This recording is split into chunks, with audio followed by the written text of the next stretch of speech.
How's it going, guys? I'm here with a new installment of We Are in Crisis, episode 18. I thought I would just hop in for a minute and discuss this story that I've just kept in the background of my mind for quite a bit. But before I begin, if you can be a pal, please click that like button in advance. It helps me in the algorithm. Hi, Navajo. How are you, honey? I hope you're having a good day. So, last week, I believe, I talked about a controversial topic regarding a 15-year-old that was body slammed to the ground. And I just found it very harrowing watching someone get that highly upset over a rejection. But what I didn't discuss, which happened in the middle of last month, this happened in Omaha, Nebraska. I'm glad you're relaxing, honey. This happened in Omaha, Nebraska. So basically, can we just say the world is just completely upside down these days? And I'm not just talking about the gas prices, which are already through the roof. I mean, I heard that apparently in California, it's already around $7. Ridiculous just to even think about it. But the world is upside down, and there's sort of a situation where it seems immorality is what's carrying us nowadays. And I'm not talking about the people with common sense. I'm talking about the people who just act on a whim and they don't think twice about their actions. Well, Navajo, I could be wrong, right? I'm no expert. And I don't have Gas Buddy on my phone. I've always used Gas Buddy to check on gas prices, to check which gas station had the cheapest gas price. But from what I heard from someone close to me, someone said the gas prices are around $7. They could be probably in the middle six, like maybe 6.50 a gallon. I don't know the exact number, but you probably know it's already high.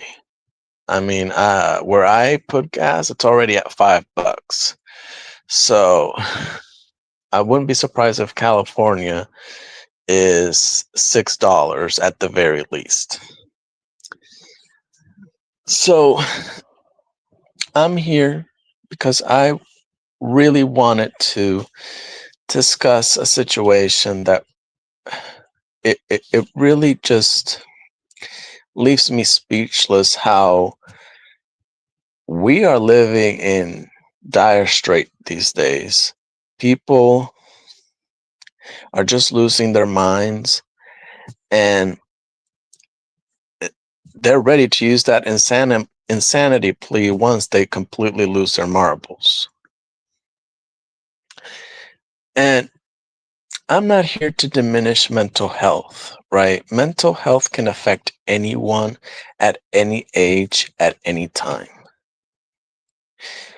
I have a history of mental health issues, but it just seems that most people these days, they just allow their mental health issues to define them.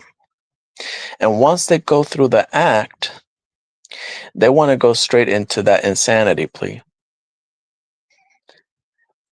Please, God, have mercy on me because I'm insane. But the same can't be said for the victim. The victim doesn't have all the time a history with the perpetrator of an attack. But the victim doesn't have a say. The aggressor always goes for that excuse. The victim can't justify what a perpetrator does to them. Okay, that the only exception is when we're talking about a self-defense case where we don't have any victims at that point most of the time because someone eventually loses their life. We're talking about people who are caught blindsided in the act and they're just targeted maliciously for no reason. Oh well, 370. Oh god, I miss those prices. I really miss the gas when it was that low. The last time the gas was high was back in 2023. 2024 was pretty much smooth sailing. 2025 was okay, and now we're back at it with the high gas prices. But where was I going with this story? So,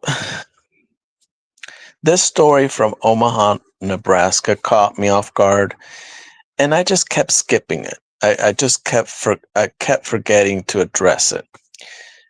In fact, I wanted to do a live pretty much when it took place, similarly to when I did that live about the 15-year-old girl who suffered apparently internal, uh, internal brain bleeding, and she probably has a TBI as well, among other injuries that I can't recall right now. But essentially, what caught me off guard is the Omaha, Nebraska story was something that kept me on pins and needles because now you can't even go to a grocery store without fearing for your life.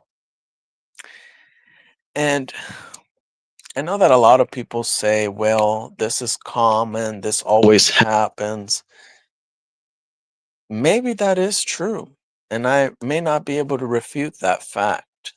Crime does happen, and whether it's on social media or offline. But when do we just call us the reality for what it is of any given situation that we're seeing these days? Because people seem to be comfortable committing crimes at an alarming rate. The Omaha, Nebraska story, it essentially took place inside a Walmart. And what really shocked me is that there was this 31-year-old woman by the name of Noemi Guzman. And I'm going to try to say this to the best of my knowledge. I should pretty much be on point with it. So I'm going to go and say it to the best of my knowledge because there's always a chance I might get something wrong.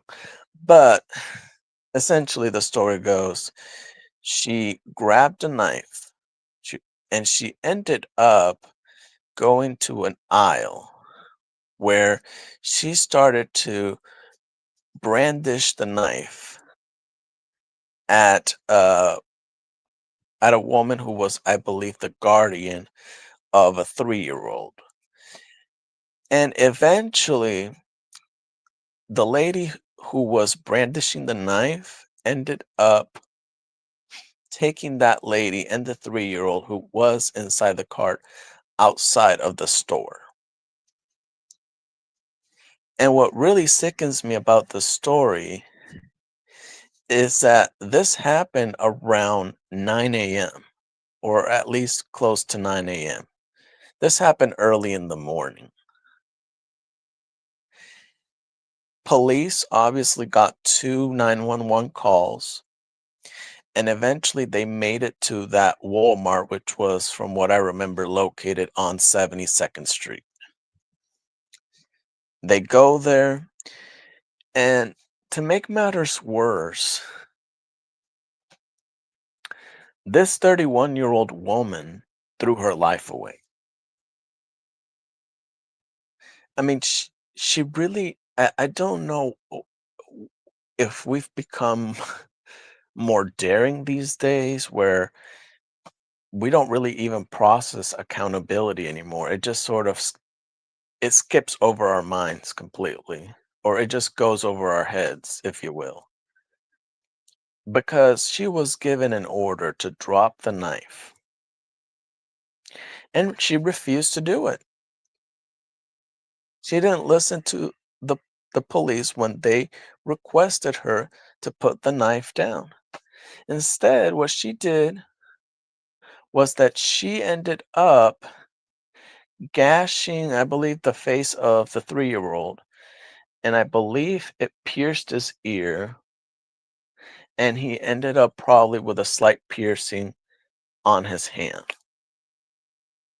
So I'm just in shock that there are police officers in front of you, and you have the audacity to thrust a knife on a 3-year-old, on a defenseless 3-year-old.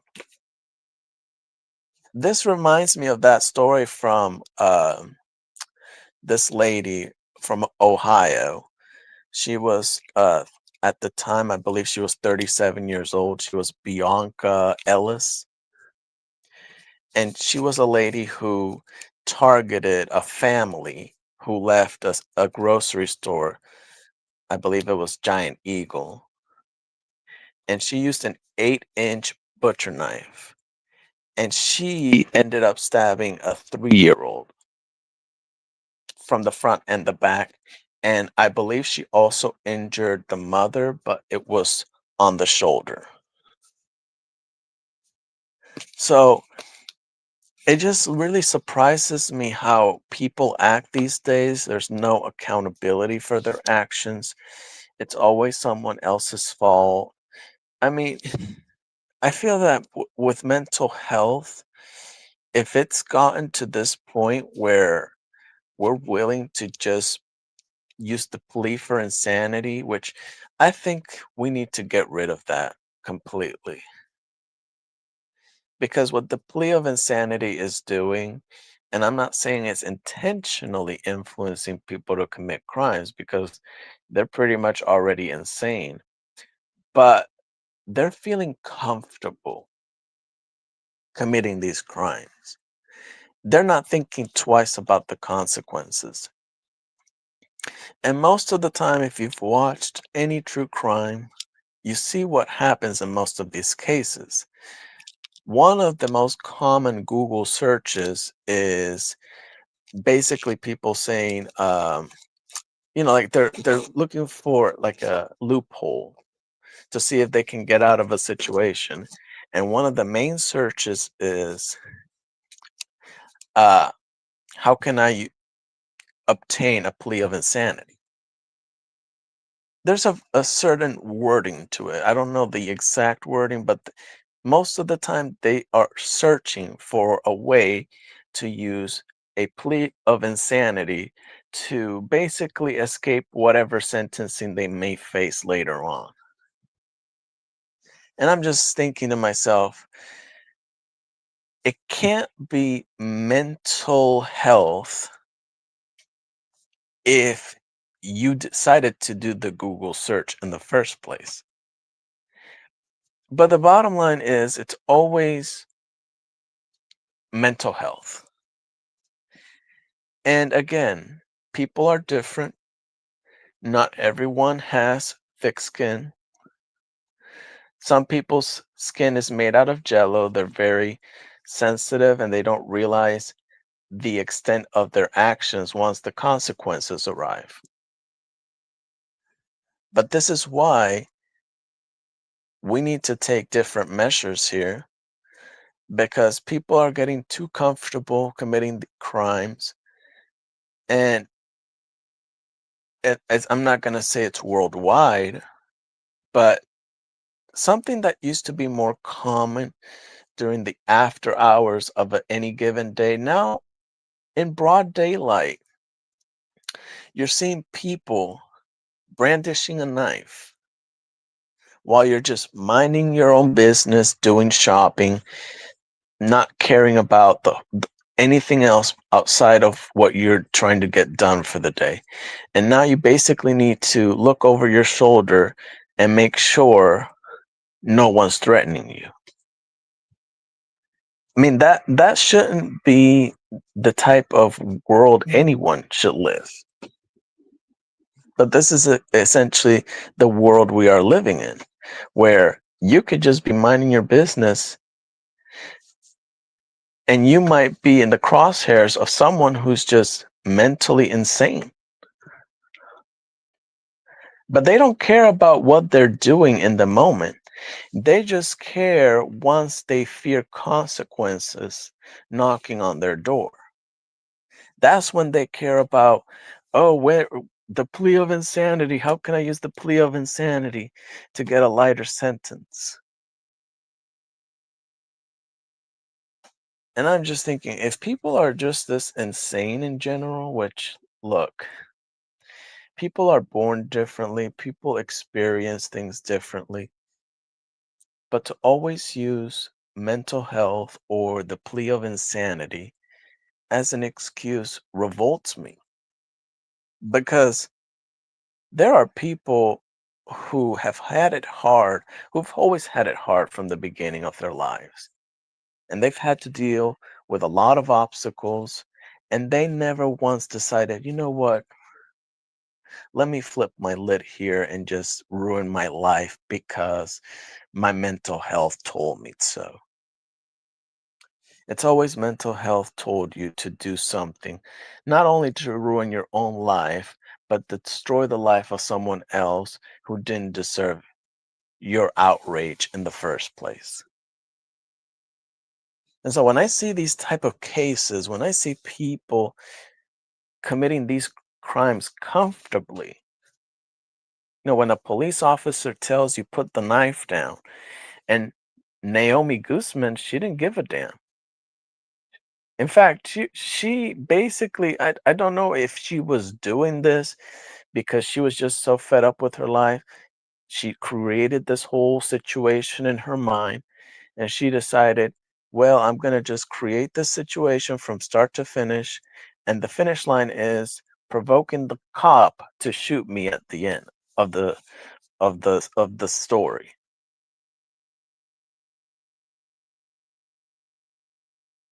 Like at the end of the story, that's their angle in some cases.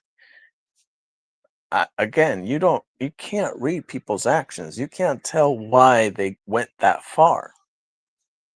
But some people do go that far. They'll create a situation where they escalate a situation in order to gain a desired result. So I'm thinking, did she really want to hurt that child? Or did she just wanted to, you know, commit, I don't know if you could even say the word S, like, obviously, was she trying to commit S through the police officer shooting her? What was the deal there? Was she far gone at that point? There's always these questions you always want to ask. Why would someone go that far? And unfortunately, the problem with mental health is that it can always blur the lines of one's true intention and ambition.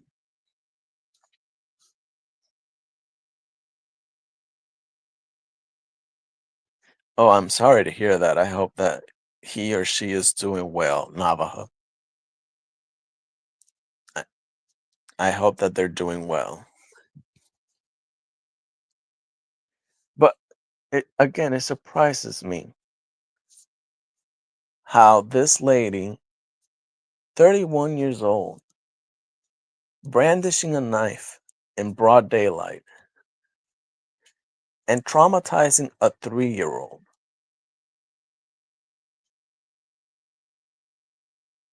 And unfortunately, if I don't know about children well enough to speculate whether it's true or not. I wonder if that child, because children are very smart, I wonder if that child will go through some sort of trauma later on because of that experience, or if it's something that they may be able to improve upon later on because they were just 3 years old. Of course, I'm not saying that just because they're three, it doesn't have any impact. I just wonder if there's a chance they can bounce back from that negative experience.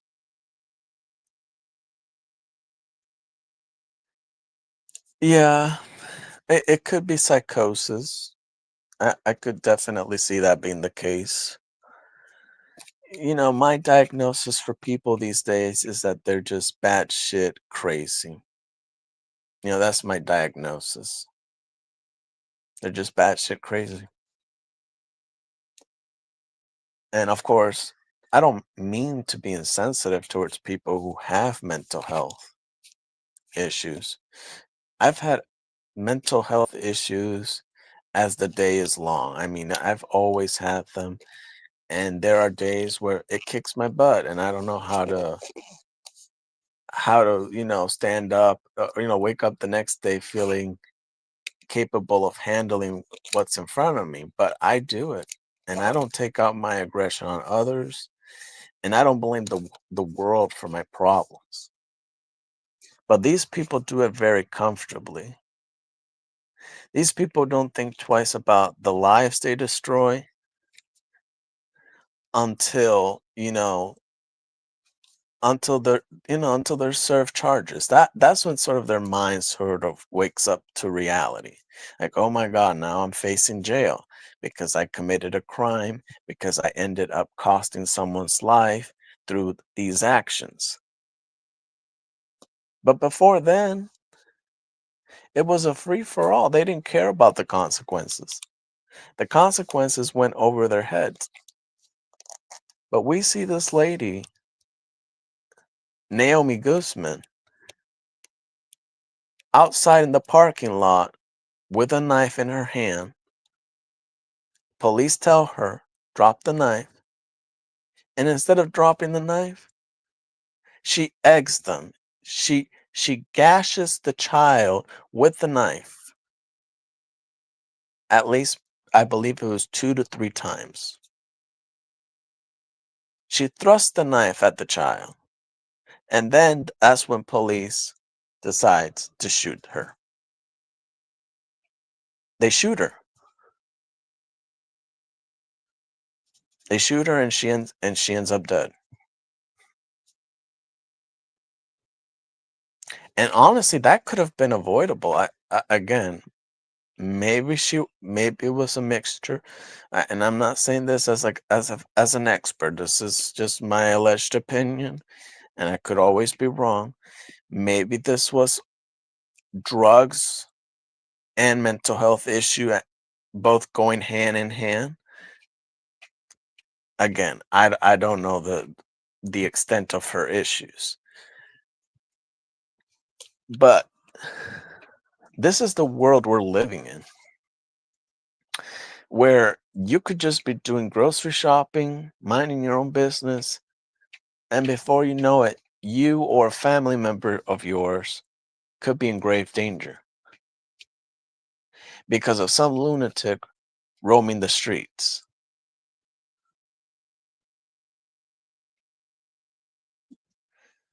Well, Navajo, I really don't know, but I saw the video. Just as I saw the video of that 15-year-old, I mean 14-year-old boy. He was a 14-year-old boy. You saw that video, right? I don't know if you did by any chance, but there was a 14-year-old who also was making headlines because he body slammed a 15-year-old. And this took place in New York. And apparently this all stemmed from the fact that she rejected his advances. So he became belligerent.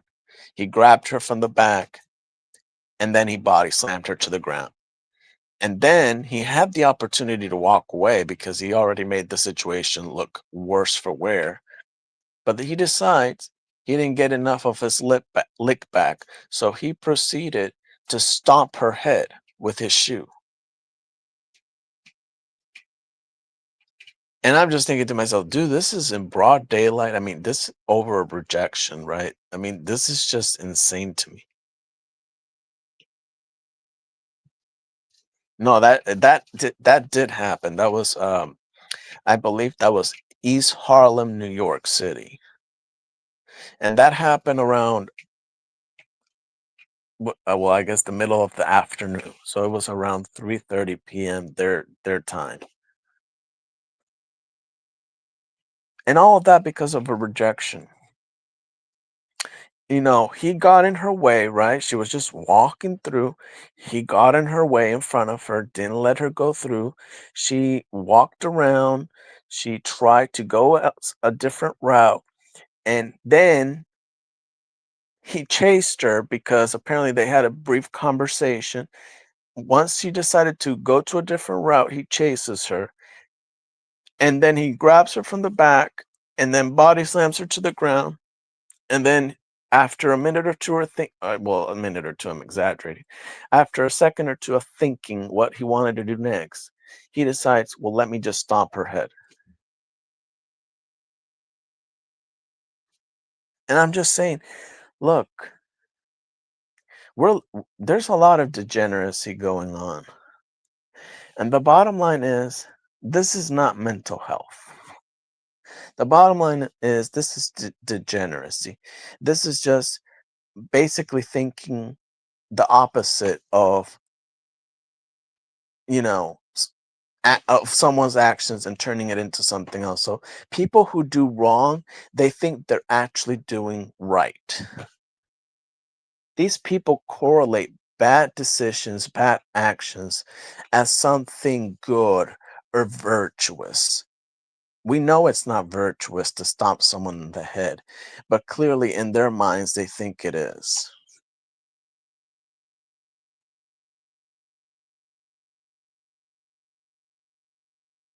Well, that's true, Navajo, and maybe he went through his own negative experiences. Maybe he's been abused himself.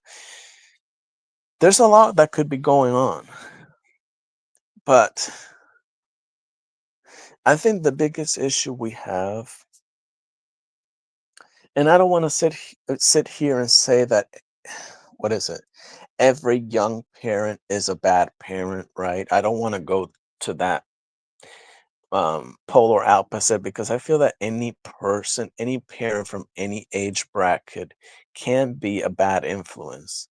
So I'm not going to sit here and say every single 20-year-old parent is worse than a 50-year-old parent. But I think most of these parents, regardless if they're in their 20s or 30s or 40s, most of these parents, they're not really taking an active role in their child's life.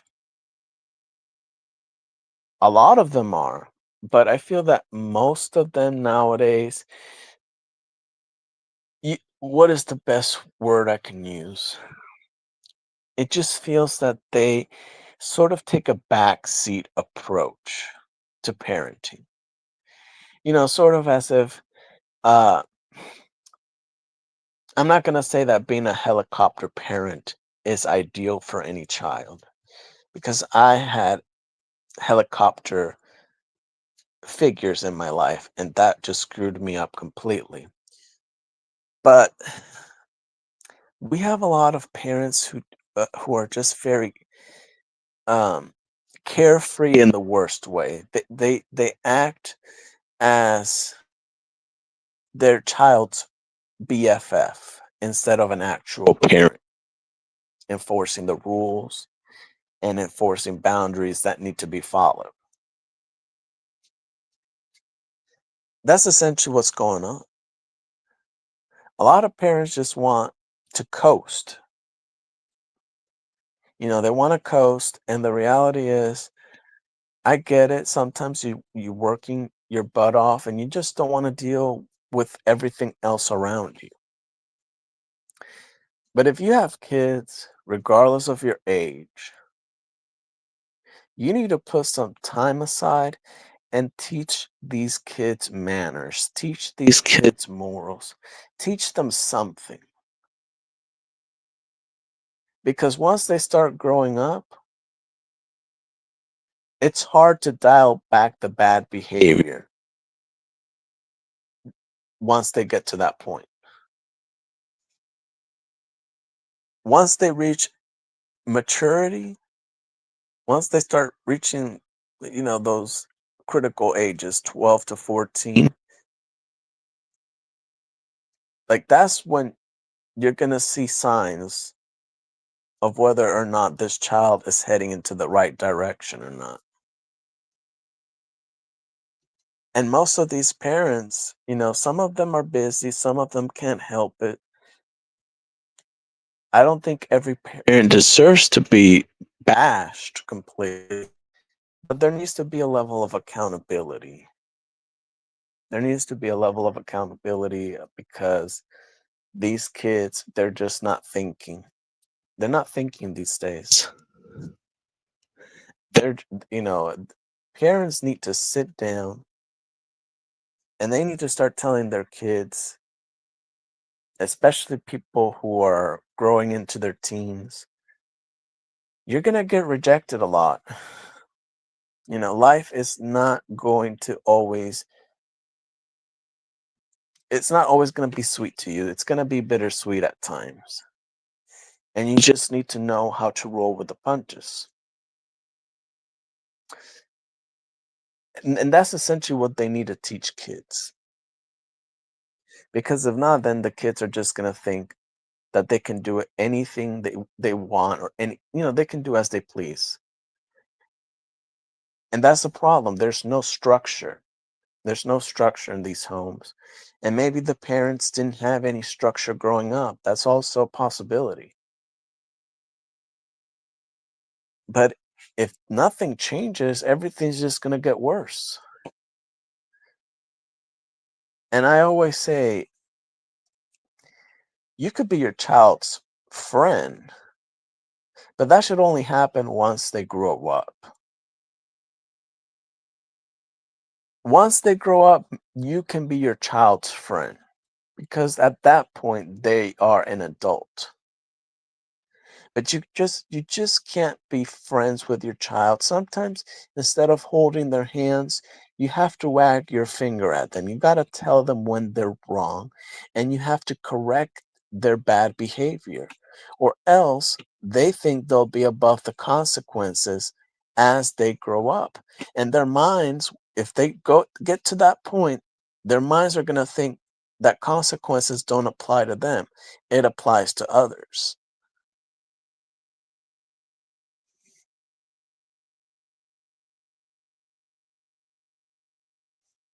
Yeah. Um, and nobody's perfect, right? Nobody's ever going to be perfect. People are, at the end of the day, there are people who are just going to choose wrong and they're just going to make bad mistakes, regardless of what you teach them. But you have to teach them at an early age because if not, if you wait until that child grows into their teens in order to start disciplining them, then you're really going to have your back against the wall. Because at that point they're going to think they can do anything as they please without consequence.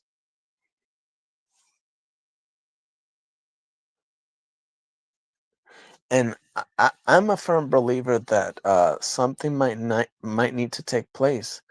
I think that if children start committing crimes, I think the parent should bear some sort of responsibility, whether that's a fine or a jail sentence. I think that might need to start taking place so that some of these parents gear up and start teaching their kids right from wrong.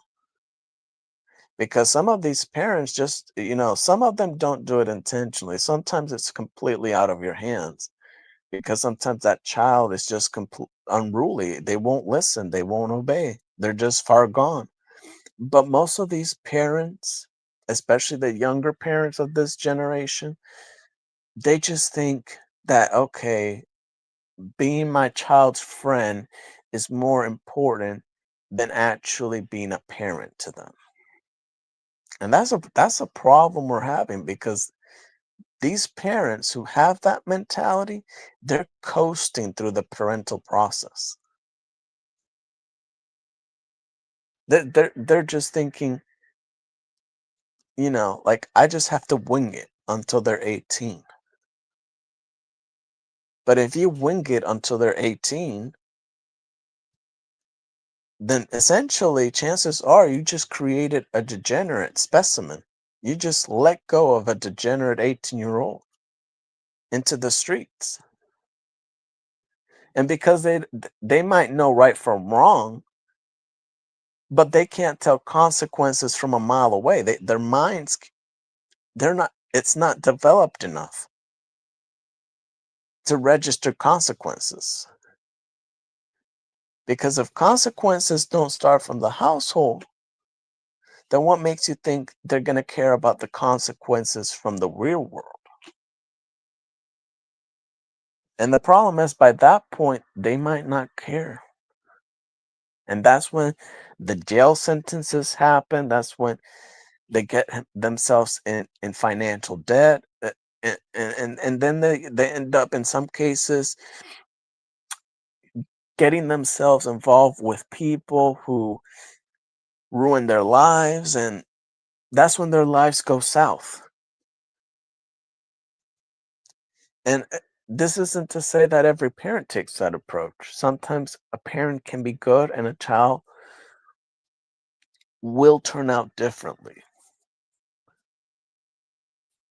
The message isn't for those parents who tried and failed. The message is for the parents who are just being buddy buddy with their kids, not realizing that they're potentially creating a screwed up adult later on. Because that's what happens when you never discipline a child. They'll end up they'll end up screwing themselves later on. Because the world is not as forgiving as a parent is to their child. Once you step foot in the world is it can be a terrible and lonely place, especially if you can't even tell right from wrong, especially if you don't prepare for it. It can humble you in a good way, but sometimes it can humble you in the worst way possible. And that's the issue we have with a lot of these kids these days. They just think, well, I can act as I please. And I'm just surprised by the psychology because a lot of these kids always blame the victim. They're like, well, they got me mad, and that's why I did what I did. And sometimes when you look at the situation, the action doesn't warrant the situation. The action they take doesn't warrant anything. It shouldn't have ever reached that point. And so they need to teach kids self-regulation, and they need to teach boys. Like, some of these parents are failing boys at alarming rates. These boys are just they're not being raised correctly. I don't know how to explain it, but the boys, they're just not being raised correctly because these boys, they can't handle rejection. They can't handle it at all. And what they do is worse than the rejection itself because they end up hurting or, in some case, murdering someone over it. So something needs to be done about the self-regulation because these kids are just not able to handle rejection. And for the girls, I don't know what to say about the girls, but the girls, the parents also need to teach them uh not to be codependent. You know, it's okay to love someone, but not don't be codependent. Don't, like, don't open your Halloween bag and take shit, you know, because that's not a treat. There's nothing good about someone treating you like shit. So, parents need to gear up, because if this is the trajectory, especially that we're heading with children, then, stomping someone's head because they rejected you, if that's the direction we're going, then I believe we're just going to have to enforce a law that basically, if your child commits a crime, especially a crime that ends up severely harming, or in worst case scenario, they end up murdering someone, that parent should face some sort of crime themselves. Whether it's a fine, whether it's prison, whether it's both, they need to face some sort of consequence as well. That we've reached that point, because some parents are just sort of emotionally tapped out. They just look at their child, they say hi, they say bye, they go to work, and they don't do anything with them. They don't help that child grow up into an adult. And so they think that, well, taking care of a child is enough. And it isn't. You're supposed to teach them, not just raise them. But that thought just doesn't seem to get very far with some people. But that, again, what it will cost children, especially if they don't grow up with any guidance. You just let them live an aimless childhood where the consequences and the boundaries aren't set early on. They might turn out into a Noemi Guzman, who was 31, lost her life. She probably didn't know anything about consequences. And she found out once she tested the police, once she thought she was better, like in a position of power, she quickly found out that that wasn't the case. She just threw her life away to prove a point. And I believe that, she wasn't raised properly. She probably didn't have a good support system behind her. But either way, this is to say that kids need guidance, because once they grow up, they won't see anything wrong with the course of action they're taking with themselves or with other people around them. And that's why I look at the situation with Noemi Guzman, and I'm thinking, why are you brandishing a knife? Why are you chasing a guardian with a 3-year-old child out, from a grocery store aisle all the way outside of the parking lot? And then on top of it, hurting a 3-year-old with the knife. At some point, you have to think to yourself, this is the byproduct of bad parenting. And we could say, well, she has psychosis, maybe she has a drug-related issue. Maybe that is true. But these kids that are especially turning into adults, they're becoming more unruly as time goes on. That these type of actions, when you think about it, you should be ashamed of wanting to commit any type of action that goes this far. But it's almost as if shame is sort of disappearing.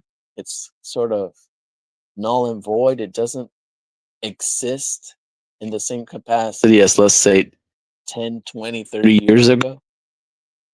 So people just act all willy-nilly, and then they hurt someone, and they're just sort of cold to the touch. They don't feel a damn thing. They don't feel any sort of remorse for the pain that they inflicted on someone. And, this is what happens when morality falls through the cracks. People start thinking they can do anything as they please, and then they look at you crazy if you don't reward their bad behavior with a lighter jail sentence. But some of these people think, and some of them are really audacious enough to think, that they should just be set free. They commit a crime that in some cases could end someone's life. And then they think, well, I was just insane for the moment. Please take pity on me. And I'm like, well, why should we take pity on you when you didn't take pity with the victim? You didn't take any pity on them when you committed the crime against them. But now you want people to take pity on you. And then if they don't, then they're crazy.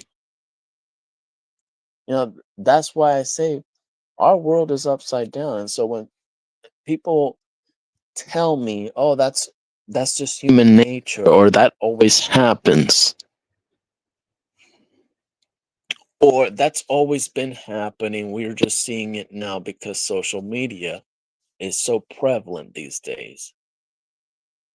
And I say to myself, it just can't be social media alone. These people, commit crimes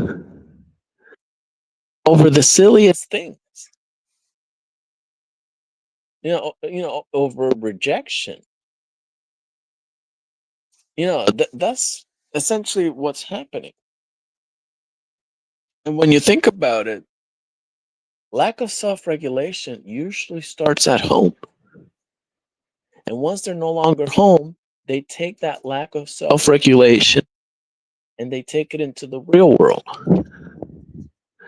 And that's when the fireworks pop off, because that's when a casualty will take place down the road, because they weren't taught any better growing up. So now they just think they don't have to worry about the consequences, because they weren't taught consequences early on. So why does it matter once they grow up? And so that's what happened with this 31-year-old lady who lost her life 2 weeks ago, brandishing a knife, taking a guardian and the 3-year-old outside of this Walmart store. This is in Ohio. Omaha. It's Ohio. No, this was Nebraska. So this was Omaha, Nebraska. And then when the police arrives and tells her drop the knife, then she hurts the 3-year-old. And that's when they shoot her down. And I'm like, wow, this is like, I know crime happens, but the fact that now it's taking place in broad daylight is alarming. And the fact that you might even have to hold a Glock because you don't know what's going to happen to you. People might have to start carrying because you don't know if you're going to meet a lunatic around the corner. And now more than ever, you might have to look over your shoulder. Now you have to be careful when you're putting your groceries inside the car. It's insane that we have to be hyper vigilant because people can't contain their inner crazy anymore. But it's funny that once their craziness comes out and they commit a crime, that's when they go, oh, how can I use the insanity plea? And this insanity plea, all it does is it makes people want to commit more crimes because they can use the insanity plea as an excuse to commit crimes, especially if they're given lighter sentences. So this insanity plea is like an excuse to do more crimes later on. Insanity pleas basically should not be given on a whim. If there is an insanity plea, it should be a case should be meticulously reviewed before even going that far. But they get upset and heated in the moment, and then they just think, "Oh, I deserve an insanity plea." And I'm thinking, well, you're insane for wanting one, because now you want to have the wherewithal to worry about your future and your livelihood, but you didn't think about that before you committed the crime. It's like they basically they know how to turn on and turn off that self-awareness when it's convenient to them. So again, it's just upsetting, but this is a story I wanted to cover. The Noemi Guzman situation clearly got out of hand, clearly got out of pocket. As a result, she lost her life. She lost her life, and it's unfortunate because she was only 31 years old. And the worst case is if she was a mother, because then if she was a mother, she left her children orphaned. Again, I don't know how people lose their minds this quickly, but that's just how people roll these days. They don't really have any self-control. They don't have any filter, and I don't know. I think they don't practice common sense either. Because if you practice common sense, you kind of think, if I do, um, if I do this, then this will happen. That's how you need to rationalize your actions. You got to think about the action, and you got to think about the result. And if the action leads to a bad result, then that's when you should shake your head and say, I'm not going to do this action because it has a bad result attached to it. But a lot of people just think impulsively. They go for broke. They go for broke. They even if they have everything, they're willing to lose it all just for a moment of, I don't know, pleasure, or a moment of revenge. They're willing to lose it all that quickly. And so when I see that happening, and then they want to claim insanity, that's when I go, well, what's the point? What's the point? Especially if you had it all. Now you want to claim insanity? Now you want to be the victim in your own mind? When you were, in fact, the aggressor this whole time? That's the type of stuff that just really gets under my skin. There are people who suffer with mental illness day in and day out, and they don't think about hurting the person next to them. But these people, they get this moment of relief once they commit a crime, and then they want to get all sentimental after the fact. That's when their brain works. Once they do something wrong, that's when the gears start turning, and then they want to have a moment of, what is it, forgiveness for themselves. They want you to forgive them and look past their actions, because that's when it hits them. It doesn't hit them before they commit a crime. It hits them after they commit it. So, that whole situation with Noemi Guzman, really tragic. And I know that there's probably other stories I haven't covered. So I'm going to probably cover them when I get the chance. But that's it for now. My phone is literally around 5%. So I'm going to just end the live. Thank you for watching, and I hope you guys have a wonderful day.